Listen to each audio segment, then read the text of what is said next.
Vamos então continuar com esta série de estudos da história da Igreja de Deus através dos séculos. Já fizemos toda uma análise, desde Adão e Eva até à Igreja Cristã. Depois avançamos com os diferentes períodos da Igreja Cristã e agora estamos no último período, que se chama Laodiceia. Aqui atrás de mim vocês podem ver as ruínas desta cidade, que se encontra então onde agora é a Turquia. São umas ruínas muito bonitas e quem tiver a oportunidade de visitar, aconselho, porque realmente é uma história que através da arqueologia nos prova de como a Bíblia é verdadeira e como todas estas situações se foram desenrolando e de como a Bíblia relata todas estas histórias e traz estes ensinos para nós podermos entender aquilo que aconteceu no passado e quais são as profecias para o futuro. Porque João, quando escreve estas cartas a estas igrejas da Ásia Menor, ele, como nós já vimos no início, ele, portanto, tem uma amplitude para o futuro também, não é? João dizia que escreve aquilo que vês e aquilo que será, não é? Era o conselho do anjo para João. Portanto, aquilo que será é o que nós vamos estudar hoje. As ruínas fazem parte da história, mas nós vamos analisar a parte profética deste período da Igreja Cristã que se chama Laodiceia. E para avançarmos então, vamos primeiro, como fizemos com os outros períodos, entender qual é o significado de Laodiceia. Laodiceia significa povo do juízo. A mensagem dirigida a esta igreja apresenta as cenas finais do tempo de graça. Revela um juízo. Portanto, quer dizer que neste período relata um período que já nos aponta para o final deste mundo. Portanto, há um juízo, fala-nos de um juízo, nós vimos isso no período anterior de Filadélfia, quando terminaram as 2300 tardes e manhãs que iniciou um juízo no céu.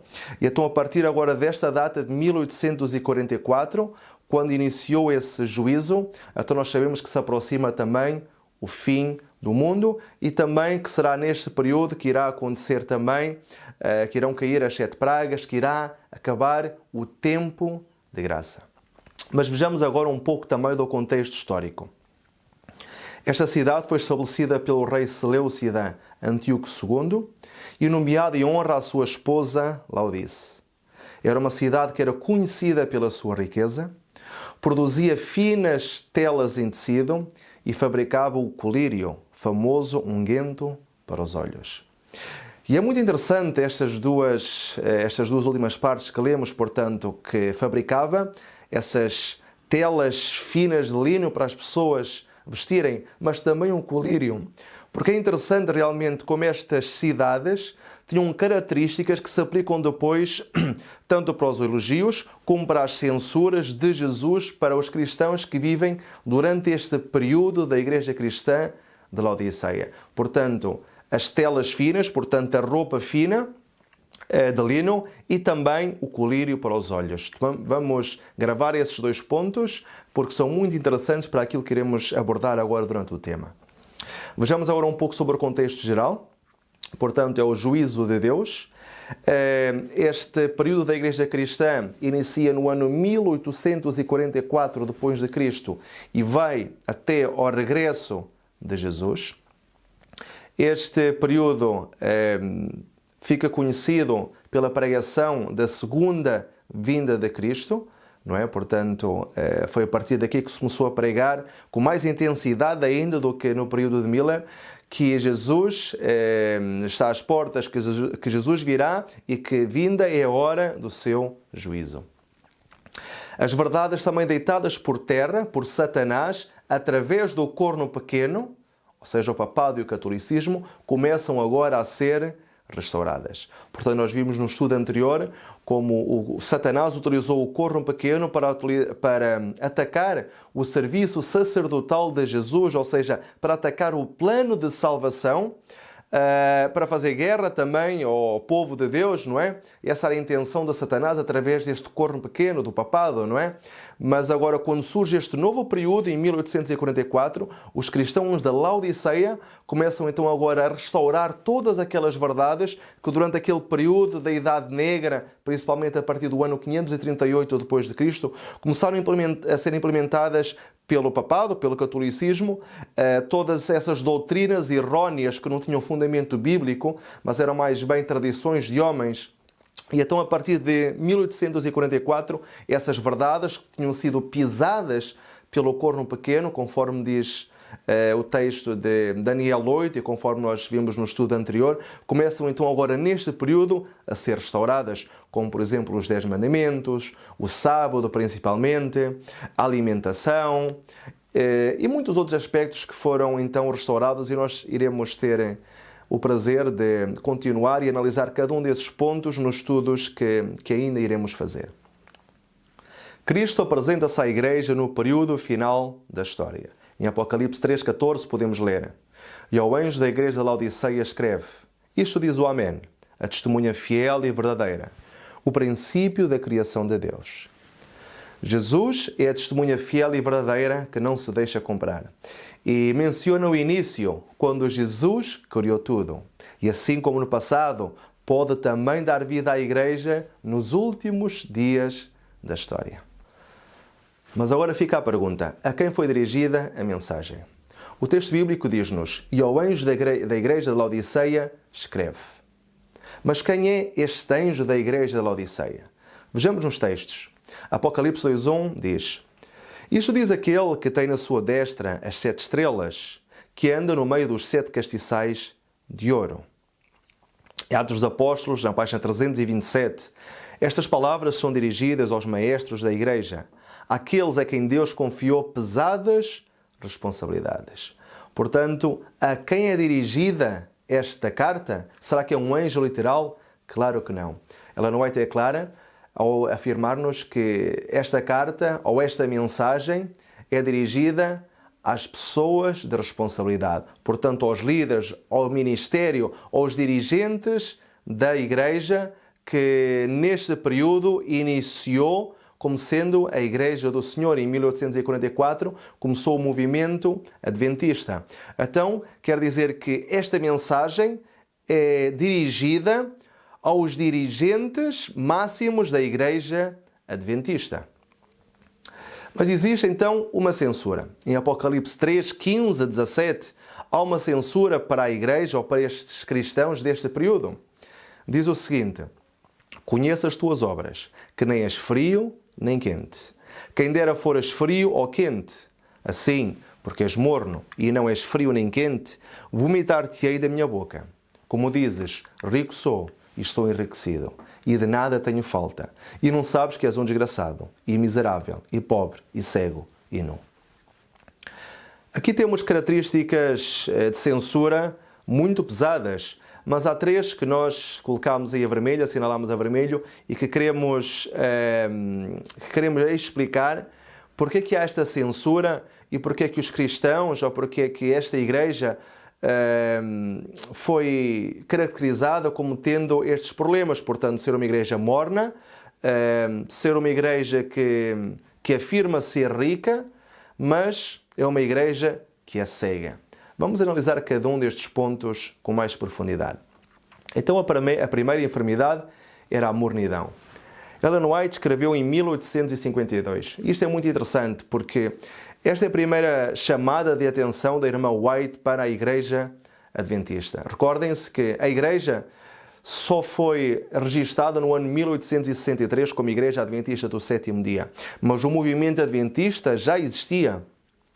E então, em 1844, foi quando se formou. Vejam que apenas 8 anos depois, em 1852, já há uma chamada de atenção para os membros da Igreja. E vejamos o que ela escreve. Muitos que professam estar aguardando a iminente volta de Cristo estão se conformando com este. As palavras endereçadas à Igreja de Laodiceia descrevem perfeitamente sua presente condição. Eles não são frios nem quentes, mas são mornos. E a menos que aceitem o conselho da testemunha fiel e verdadeira, e zelosamente se arrependam e adquiram ouro provado no fogo, vestidos brancos e colírio, serão vomitados da sua boca. Então, muito interessante, aqui vemos que esta igreja, os cristãos desta igreja, não estavam nem frios nem quentes, estavam mornos. E então Ellen White envia um conselho para os irmãos da Igreja Adventista. E ela diz, aliás, a menos que aceitem o conselho da testemunha fiel e verdadeira, portanto foi o texto que nós lemos de Apocalipse, e zelosamente se arrependam, portanto pedam um arrependimento e adquiram então ouro provado no fogo, vestidos brancos e colírio. Serão vomitados de sua boca. Então aqui vemos novamente as três características: o ouro, os vestidos brancos e o colírio. As três mesmas características que nós analisámos no texto anterior de Apocalipse. E a menos que se arrependam e que atentem a esta mensagem da advertência da serva do Senhor, então eles seriam vomitados da boca do Senhor. Vamos então analisar isto com mais profundidade. Vamos constatar a realidade histórica da Igreja Adventista antes do ano de 1888. A verdadeira causa desta situação de mornidão, pobreza e nudez era a falta da mensagem de Cristo, nossa justiça. E aqui neste livro nós podemos ler: como povo anunciámos a lei até que nos tornámos tão secos como as colinas de Gilboa, onde não caía nem chuva nem orvalho. A realidade do mundo adventista, da Igreja Adventista, antes de 1888, era que tinha uma experiência unicamente com a lei. Não tinha uma experiência profunda com Cristo. Tentavam cumprir a lei intermédio da sua própria força, da sua própria vontade. Não tinham uma união, uma ligação com Cristo. Estavam quase como os fariseus do tempo de Jesus, que tanto pregavam a lei, tanto defendiam a lei, que se esqueceram de Cristo. E esquecem-se que a lei sem Cristo não tem valor nenhum. Nós necessitamos de primeiro conhecer a Cristo para estarmos aptos para guardar a lei. E não conseguimos guardá-la por nós, mas sim porque Cristo a guarda através de nós, porque o Espírito Santo faz essa obra de transformação no nosso caráter e no nosso ser. Mas o mundo adventista estava tão zeloso de demonstrar a lei que se esqueceu de ter uma experiência pessoal com Cristo. E dessa maneira tornaram-se secos, como diz o texto que acabamos de ler. A segunda enfermidade, o orgulho espiritual e o legalismo. Conforme nós lemos no texto anteriormente: como dizes, rico sou e estou enriquecido e de nada tenho falta. Portanto, afirmavam que tinham todo o conhecimento, que conheciam as Sagradas Escrituras, tinham a profeta do Senhor do lado deles, tinham todo o conhecimento espiritual e não aceitavam que ninguém lhes dissesse nada. Já tinham toda a sabedoria, e não aceitavam que ninguém viesse com uma mensagem para eles, porque já tinham todo o conhecimento, mas era tudo baseado numa letra, tudo baseado numa lei. Faltava a experiência pessoal com Cristo. A história confirma que a Igreja Adventista tornou-se legalista e orgulhosa de seu conhecimento. O pensamento predominante era: temos a verdade, predicamos a verdade, a lei e o sábado, e temos todo o conhecimento. Mas, como dissemos, faltava uma experiência genuína com Cristo. Em 1856, a irmã White fez a seguinte advertência: ó que orgulho me foi mostrado existir no professo o povo de Deus. Esse foi crescendo a cada ano, até que agora é impossível distinguir os professos adventistas, guardadores do sábado, do mundo ao seu redor.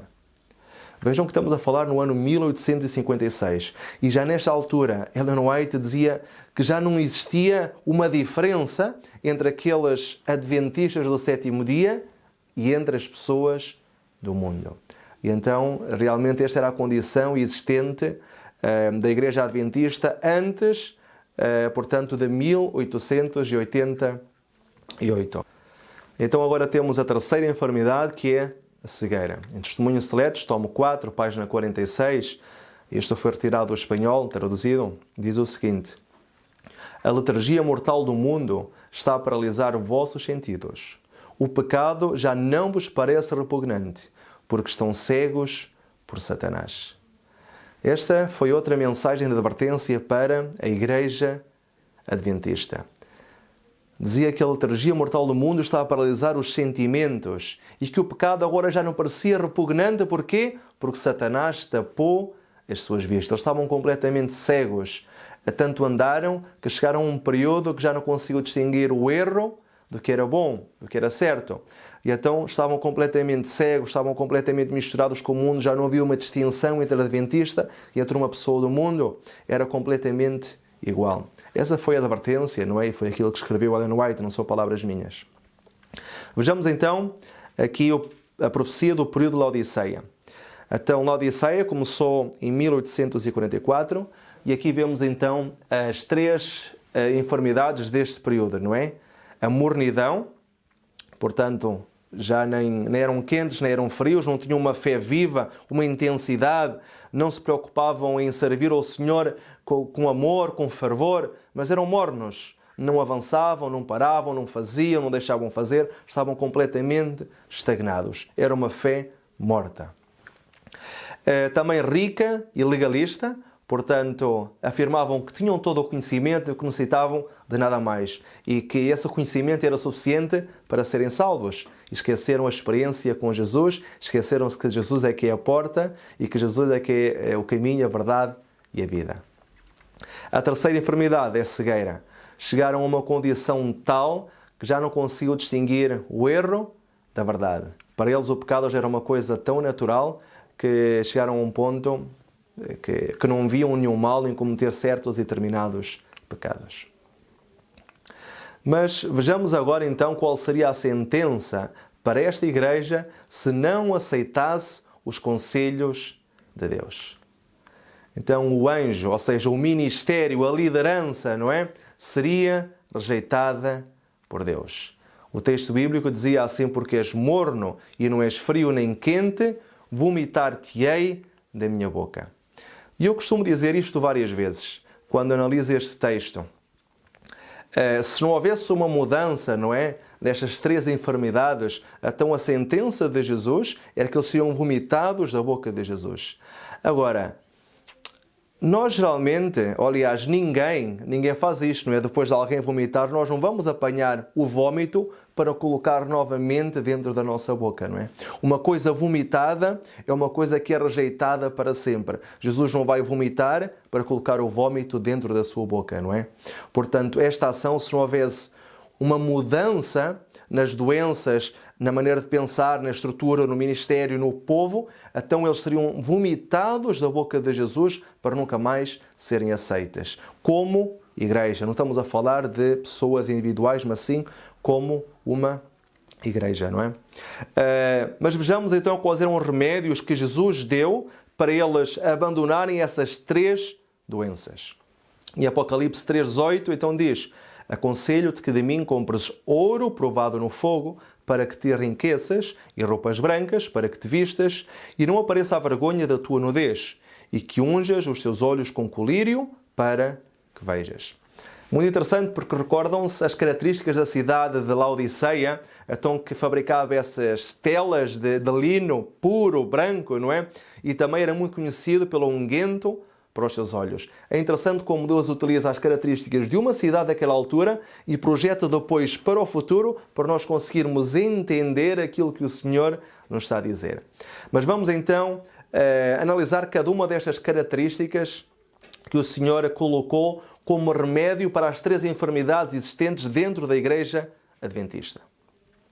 Então, o primeiro remédio mencionava o ouro. A fé é o elemento principal da riqueza espiritual. Paulo diz que a fé obra por amor e que devemos ser ricos em boas obras. Ou seja, o ouro, no texto do Apocalipse, refere-se à fé que se manifesta em obras de amor. Esse é o ouro provado por fogo que nos é aconselhado que compremos. O segundo remédio, as roupas brancas. Isaías 64:6, nós podemos ler: todas as nossas justiças são como trapos de imundícia.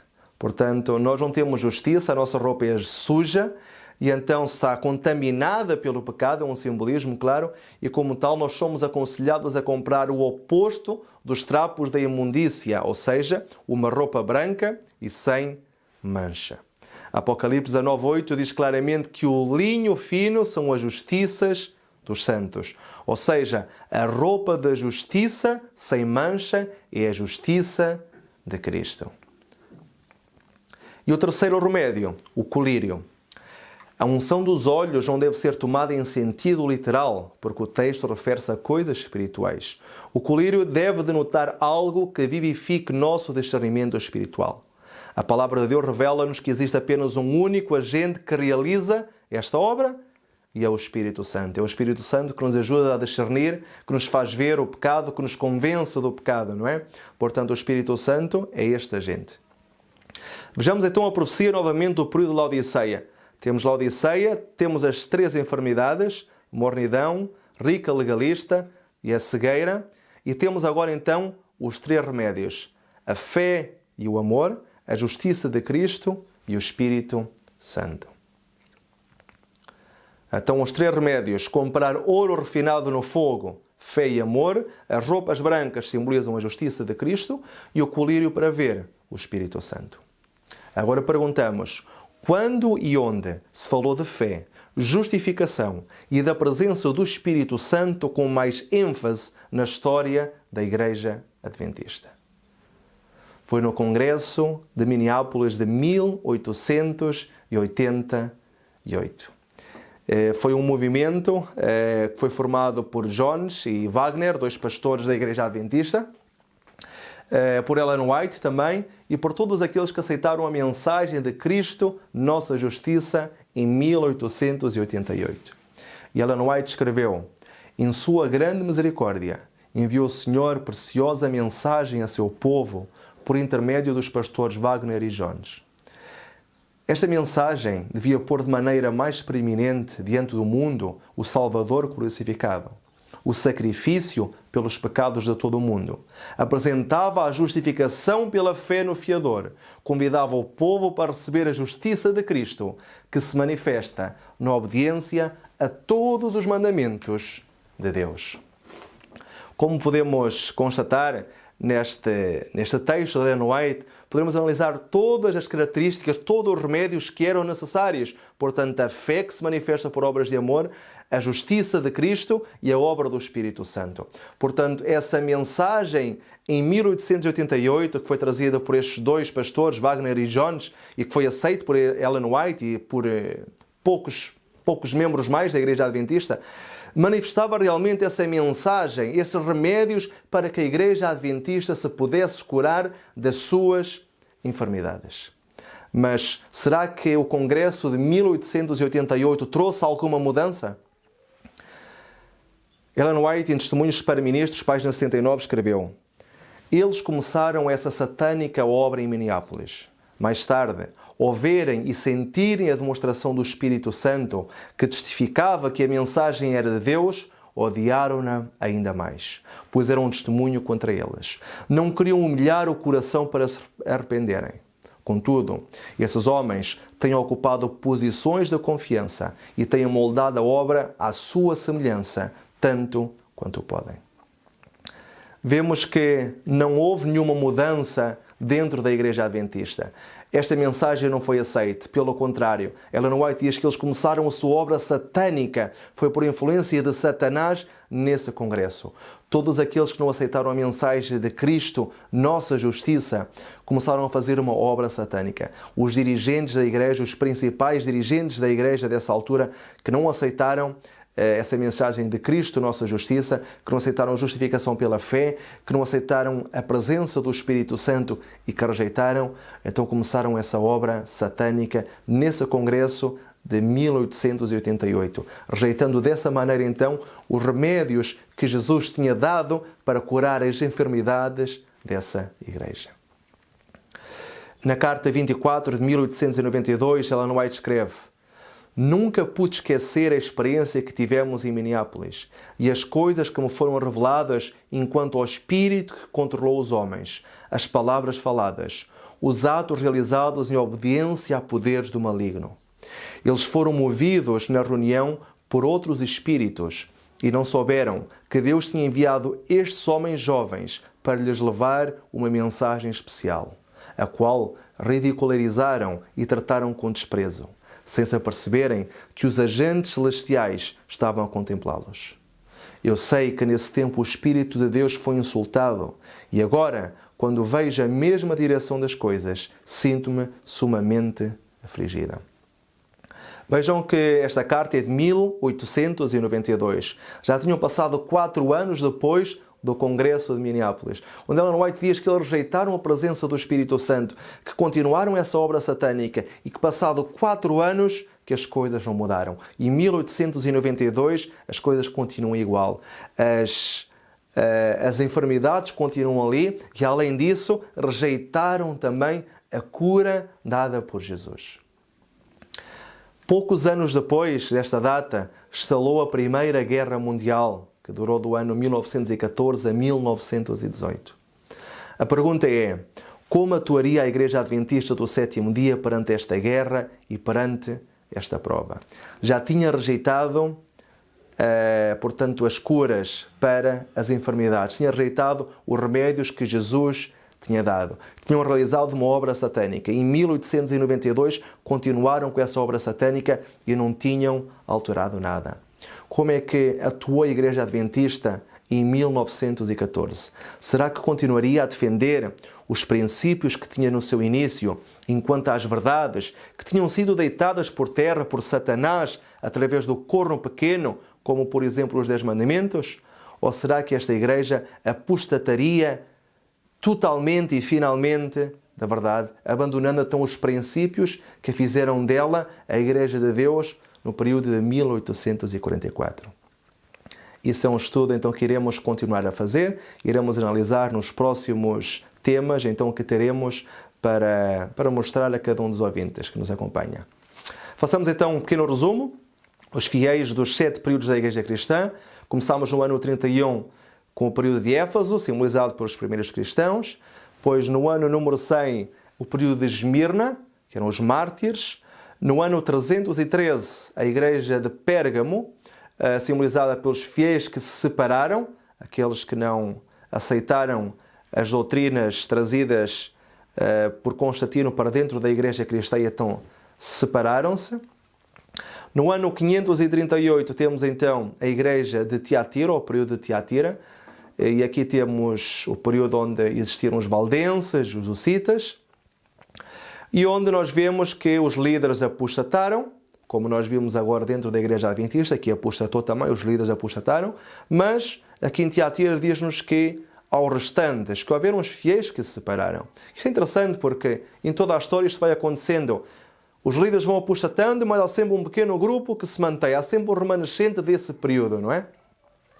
Aqui em 1517 chegamos ao período de Sardes, não é? O período dos protestantes, quando eles começaram a protestar contra a Igreja Católica, mas infelizmente também os protestantes acabaram por deixar de protestar, tornando-se protestantes apóstatas, e então ficaram umas poucas pessoas. Estas poucas pessoas então eram os metodistas. Chegamos a 1798, a outro período chamado Filadélfia. Aqui ficou caracterizado pelo movimento milerita, mas infelizmente o movimento milerita também apostatou, os líderes também apostataram depois da grande desilusão, do grande chasco, quando Jesus não veio na data que eles tinham profetizado. E então vemos aqui também novamente a quem vencer. Portanto, a quem vencer, houve novamente um remanescente que se manteve fiel. E agora chegamos então ao último período da Igreja Cristã, o período de Laodiceia, onde nós vimos então as 3 enfermidades, a mornidão, a rica e legalista e a cegueira, e os 3 remédios, fé e amor, justiça de Cristo e o Espírito Santo. Portanto, a pergunta que fica realmente é essa, não é?